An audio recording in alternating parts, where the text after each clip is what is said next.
అందరికీ నమస్కారం అండి. Welcome to my Vijaya Telugu channel. ఈరోజు మనం సండే స్పెషల్ పన్నీర్ దోశ చేద్దాం.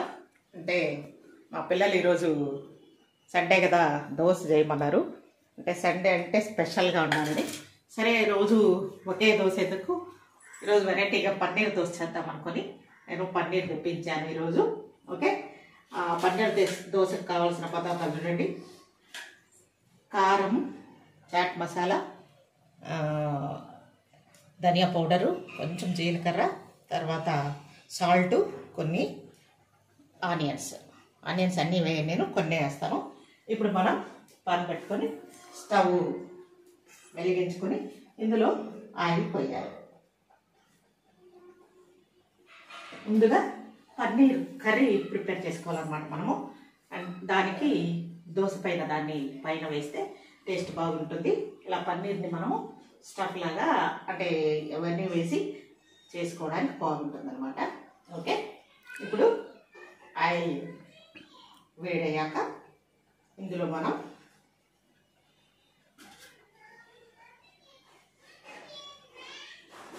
ముందుగా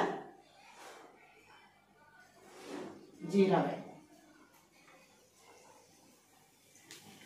జీరా టేస్ట్ పౌడర్ ఉంటే కూడా బాగుంటుంది.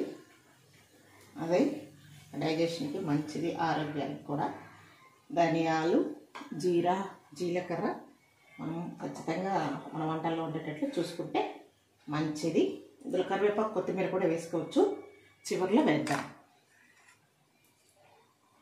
ఇందులో నేను ఆనియన్స్ కొన్ని తీసుకుంటాను, అన్నీ అవసరం లేదు, కొన్ని తీసుకుంటాను. మేము ఉండేది నలుగురు కాబట్టి స్టఫ్ నలుగురికి సరిపోవాలి, అందుకని కొంచెం నేను ఎక్కువ వేసుకుంటాం. ఆనియన్ కొంచెం వేగనిస్తాము. చూడండి, ఆనియన్స్ బాగా ఫ్రై అయ్యాయి. కొంచెం మరీ బ్రౌన్గా వద్దు, కొంచెం లైట్గా వేగినాక కొంచెం దోశ తీయగా ఉంటుంది.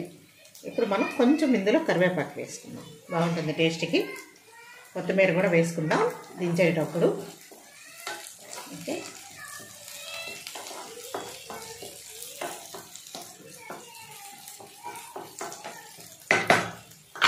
ఓకే ఇప్పుడు మనం కారం, ధనియా పౌడర్, అలాగే ఇందులో సాల్ట్, మనం గరం మసాలా పౌడర్, తగినంత సాల్ట్, గరం మసాలా పౌడర్ వేసుకుని ఇది బాగా కొంచెం ఫ్రై అవ్వాలి, కొంచెం వేగాలన్నమాట. కొంచెం వేగితే చాలు. ఇలా వేయించుకొని ఇప్పుడు మనం ఇందులో పన్నీర్ వేసుకుని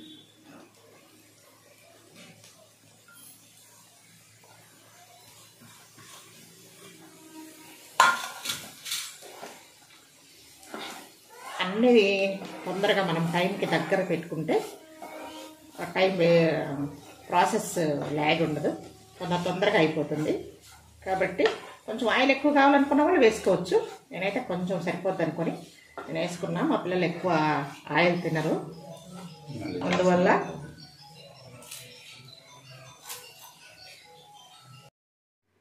ఓకే. మనం చేసుకున్న స్టఫ్ ఇలా వచ్చింది.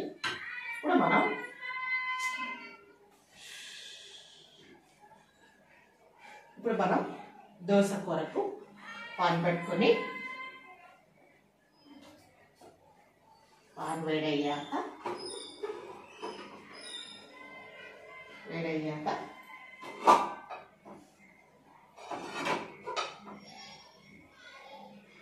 కొంచెం ఆయిల్ వేసుకున్నాము.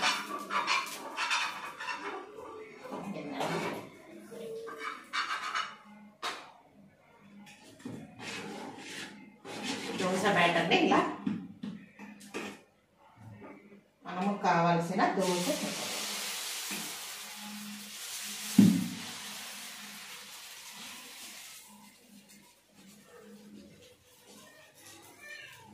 ఇలా నీట్గా పలుచగా పోసుకోండి.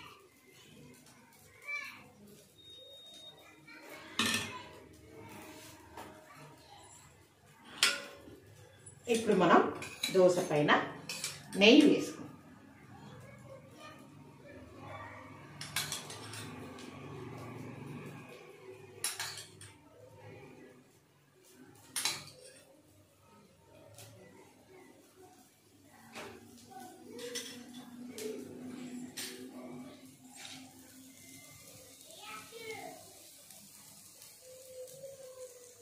దోశ పైన నెయ్యి వేసి కాలుస్తుంటే స్మెల్ భలే బాగుంది.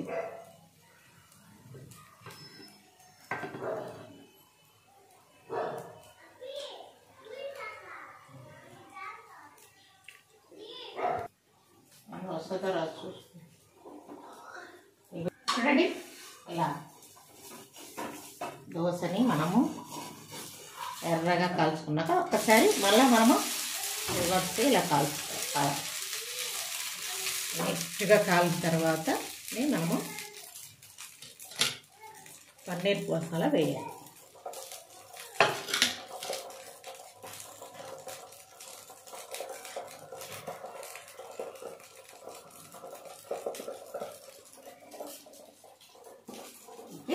ఈ సైడ్ కాలింది అనుకున్నాక మరలా మనం ఇప్పుడు దోశను మరలా రివర్స్ చేసుకొని ఇప్పుడు పన్నీర్ మనము దోశ పైన ఎలా స్ప్రెడ్ చేస్తాం.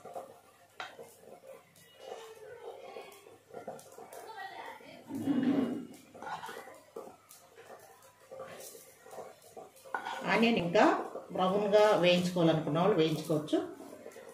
నాకు ఇలా తీయగా ఉంటే బాగుంటుంది అనుకుని నేను అలా వేయించుకోవడం జరిగింది. కాబట్టి మీరు అలా వేయించుకోవాలంటే అలా వేయించుకోవచ్చు. ఓకే, ఇప్పుడు మనకు పన్నీర్ దోశ రెడీ. దీనిపైన కూడా కావాలంటే గీ వేసుకోవచ్చు. ఓకే, నేనైతే ఇంతవరకు చాలనుకున్నాను. ఇప్పుడు నేను మరలా దోశను ఇంకొకసారి ఫ్రై చేసుకుని నేను ఇప్పుడు దోశను తీసేసుకుంటున్నాను.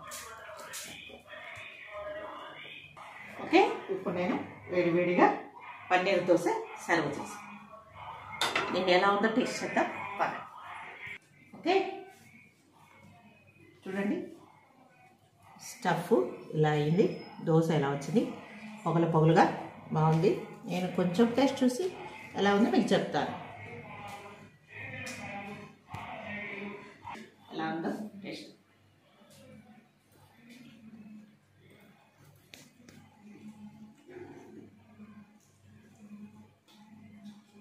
చాలా ఉంది.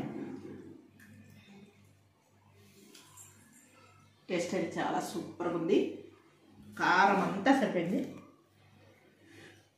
ఇందులో వేరే చట్నీ అవసరం లేదు ఇంకా, ఎందుకంటే మనము అన్ని మసాలాలు కారం వేసాం కదా, కాబట్టి వేరే మసాలా అవసరం లేదు. ఎలా బాగుంది.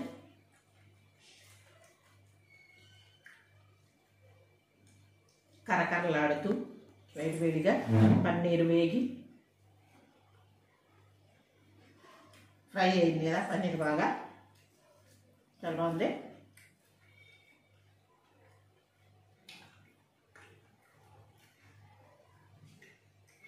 ఇలా తినాలి.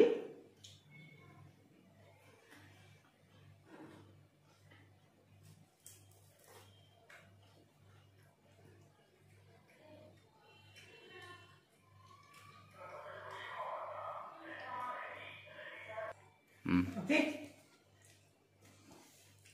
ఇలా పన్నీర్ దోశ సండే స్పెషల్. ఈరోజు నా పన్నీర్ దోశ ఇలా పూర్తయింది. మీరు కూడా ఇలాంటి దోశ చేసుకోండి. నా రెసిపీ మీకు నచ్చినట్టయితే నా విజయ తెలుగు ఛానల్ని షేర్ చేయండి, లైక్ చేయండి, కామెంట్ పెట్టండి. చూస్తున్నారు, వ్యూస్ పెరుగుతున్నాయి కానీ వ్యూస్ వస్తున్నాయి కానీ లైక్స్ కామెంట్స్ రావట్లేదు. ఒక సబ్స్క్రైబ్ చేసుకోండి నా విజయ తెలుగు ఛానల్ని. మీరందరూ ముందుకు నడిపించమని కోరుకుంటూ నమస్కారం.